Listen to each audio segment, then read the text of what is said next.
সুপ্রভাত। Family care ছাদ বাগানে সমস্ত ভাই ও বোনদের সুস্বাগতম। ফ্যামিলি কেয়ার ছাদ বাগানে মেনলি সবজি চাষ হয়ে থাকে। সেই সবজি চাষের মধ্যে সিম একটি হলো শীতকালীন গুরুত্বপূর্ণ সবজি। শীতকালীন এই সিম চাষ আমরা কোন সময় কি পরিচর্যা করব,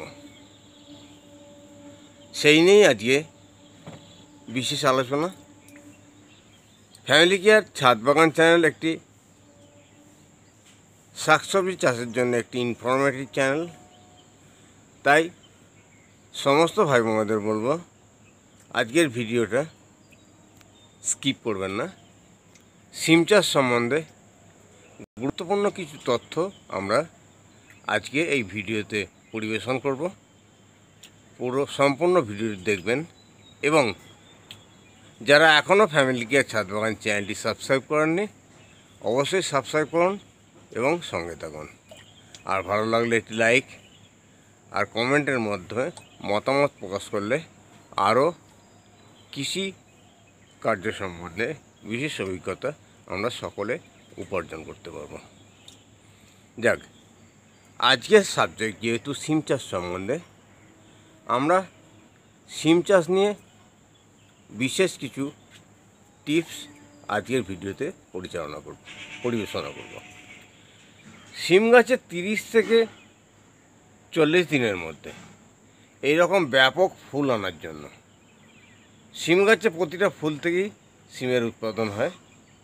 এই রকম ব্যাপক ফুল আনার জন্য আমরা কি করব, আমরা কিভাবে সিম গাছে এই রকম ব্যাপক ফুল নিয়ে এসে প্রচুর সিমের উৎপাদন ঘটাবো। সিম গাছ সাধারণত মাচার মধ্যে বা যেখানে হয়ে থাকে একটি জংলি টাইপের গাছ, প্রচুর পরিমাণে জঙ্গল হয়ে যায়। এই ঘন জঙ্গল এবং এই রকম সুন্দর চেহারার সিম চাষ করার জন্য মাচার মধ্যে যে গাছগুলো পরিপূর্ণভাবে পরিপাটিভাবে সেজে উঠেছে, এর মূল কারণটা কী এবং প্রতিটা গাঁটে গাঁটে প্রচুর পরিমাণে সিমের ফুল এসছে, যেখান থেকে আমরা একটি সিমের ভালো উৎপাদন পাবো। ঠান্ডাটা ঠিকমতো না আসার জন্য কিছু পোকা আক্রমণ করেছে কিছু কিছু ডগে। আপাতত এই ডগগুলো কেটে দিন। এক্ষুনি কোনো কীটনাশক প্রয়োগ দরকার নেই। ঠান্ডা এসে গেছে, শীত পড়ে গেছে। শীত পড়ে গেলে আর কোনো পোকার উপদ্রব হবে না। এত বড় বাগানে আমি একটি ডগে মাত্র যে পোকা দেখলাম সেই ডগটি কেটে দিলাম। এখন আমরা সিম চাষের বিষয়ে কিছু আলোচনা করব। আমরা যখন সিম গাছটি বসিয়েছিলাম ছাদ বাগানে, এই রকম একটি 4 ফুট বাই 3 ফুট বেড বিশিষ্ট এলাকায় আমরা সিমের গাছগুলো বসিয়েছিলাম। কটি গাছ বসিয়েছি, এদিকে সারিতে 3টে গাছ দিয়েছিলাম, আর এইদিকে সারিতে 3টে গাছ, আর এদিকে একটি, মোট 7টি সিমের গাছ এই টবটিতে বসানো আছে। এবং টবের মাটিতে যখন করেছিলাম, নিচে কিচেন কম্পোস্ট 2 বালতি দিয়েছিলাম, দিয়ে মাটি মিশ্রণ করে দিয়েছিলাম। এখন আমরা দেখছি, যেটা আলোচনা করে নিই, যেটা হচ্ছে সিমের গাছগুলি বসিয়েছিলাম আগস্টের একদম লাস্ট উইকে এবং সেপ্টেম্বরের ফার্স্ট উইকে সিমের গাছগুলো চারা অঙ্কুরিত হয়েছিল। এবং যে সিমের গাছগুলো আজকের দিনে মাত্র 30 থেকে 40 দিনে প্রচুর পরিমাণে সিমের ফুল এসে গেছে এবং প্রচুর পরিমাণে সিমের গাছ হবে।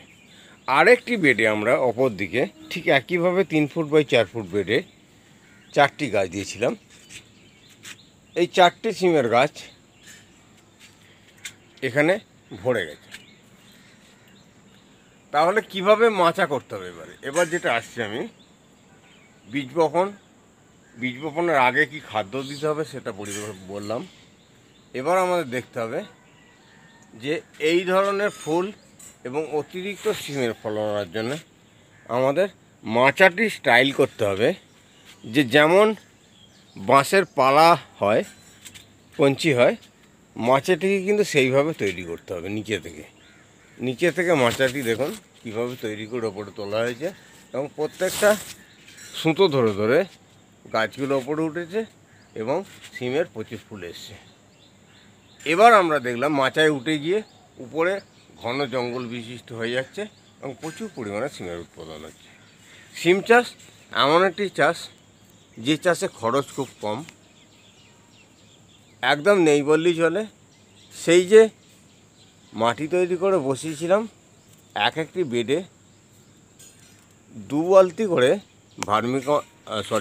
কিচেন কম্পোস্ট দিয়ে বসিয়েছিলাম, সেই খাবার যথেষ্ট। এবং গাছের গোড়ায় পর্যাপ্ত পরিমাণে জল দিতে হবে, যেটি সকালে দেওয়া হলো ঠিক দুপুরের মধ্যে এটি শুকিয়ে যাবে এবং গাছের গোড়াগুলো ঠিক এরকম ড্রাই হয়ে যাবে। গাছের গোড়ায় জল জমতে দেবেন না, মাথায় জল অবশ্যই দিতে হবে, কিন্তু সেটি যেন ড্রাই হয়ে যায়। এই হলো ছাদ বাগানের সিম চাষ। জমিতে চাষের যে পদ্ধতি, জমিতে যেভাবে চাষ করা হয় কিছুটা ছাদ বাগানের ক্ষেত্রে প্রায় সমান, কিন্তু ছাদ বাগানের চাষ সবজি চাষ বিশেষ করে কিছুটা আলাদা। দেখুন, একটা জিনিস লক্ষণীয় বিষয় একটু দেখাই। প্রচুর পরিমাণে জল দেওয়া হয়েছে, ছাদে জল ভর্তি হয়ে গেছে। যতটা জল দেওয়া হবে প্রায় সব জলই বেরিয়ে যায়, মাটিটা জাস্ট ভিজে যায়। এরপর আমরা সারাদিন এই গাছগুলোকে সুস্থ থাকার জন্য মাটিটি যেন পরের দিন সকাল পর্যন্ত জলসেচ এমন দিতে হবে যেন রসালো থাকে, কিন্তু ড্রাই রসালো, কোনো জল না জমে যায়। তাহলেই কিন্তু শুধু সিম চাষ কেন, প্রত্যেকটা চাষ একই মাচায় দেখুন সিমের সঙ্গে করলা প্রচুর পরিমাণে হচ্ছে, এবং একই মাচায় সিমের সঙ্গে কুমড়ো প্রচুর পরিমাণে ফলেছে। কুমড়ো যে দেখা যাচ্ছে বৃহৎ বৃহৎ আকারের কুমড়ো, ক্যামেরা যেদিকে ঘুরবে সেদিকেই দেখা যাবে প্রচুর পরিমাণে কুমড়ো উৎপাদন হয়েছে। এবং এই বড় কুমড়োর সঙ্গে সঙ্গে দেখা যাচ্ছে যে প্রচুর আরও নতুন কুমড়ো স্ত্রীফুল আসছে। যাক, আজকের বিষয় কুমড়ো নয়, আজকের বিষয় যেহেতু সিম, সেই সিম সম্বন্ধে আলোচনা করতে গিয়ে আমরা যে বিষয়গুলো পাশাপাশি সবজি বাগানে এসেছে সেগুলো আলোচনা করলাম। সিমের এই রকম গাছ 30 থেকে 40 দিনের মধ্যে, এবং এই রকম ফুল একদম গাছের গোড়া থেকে সিমের ফুল ফুটেছে, যেগুলো সিমে পরিণত হবে খুব তাড়াতাড়ি। নিশ্চয়ই আমি পরবর্তীকালে অন্য কোনো ভিডিওতে অবশ্যই দেখাবো কীরকম সিম হয়েছে। যাক, এই ধরনের সিমের ফুল এবং 30 থেকে 40 দিনের মধ্যে সিমের ফলন আনতে গেলে যা যা করণীয় আমি সবটাই বললাম। শুধু মাঝে মধ্যে লক্ষ্য রাখতে হবে সিমের গাছে গুঁড়ো গুঁড়ো কালো কালো জেবো পোকা বলে যেটা আসে, প্রথম 2-1টি ডগে এলে ওটা কেটে দিন, কারণ শীত এসে যাচ্ছে, শীত পড়ে গেলে আর কোনো পোকার উপদ্রব সিমের গাছে হবে না। সিম খুব কম খরচে প্রচুর ফলন হয়, এবং যদি 2টি টবে 8 থেকে 10টি গাছ থাকে তাহলে সারা সিজনটা প্রায় 4 মাস সিমের কোনো রকম সবজির অভাব হবে না। একটি ফ্যামিলির জন্যে এই কটি গাছই যথেষ্ট, এবং সবচেয়ে বড় কথা পর্যাপ্ত মাচার ব্যবস্থা এই লতা গাছের জন্য করতে হবে। সিম তো একটা লতা গাছ, লতা গাছের জন্য পর্যাপ্ত মাচার ব্যবস্থা করতে হবে। যাক, আজকে আর বিশেষ ভিডিও দীর্ঘায়িত করব না, আজকের ভিডিওতে সিম চাষ সম্বন্ধে যে বিশেষ আলোচনা হলো, ফ্যামিলি কেয়ার সবজি বাগানের বিভিন্ন সবজির সঙ্গে সিম একটি গুরুত্বপূর্ণ ফসল, সেই নিয়ে আজকে আলোচনা করলাম এবং টিপস দিলাম।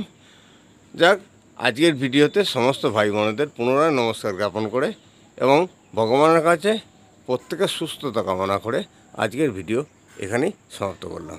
নমস্কার।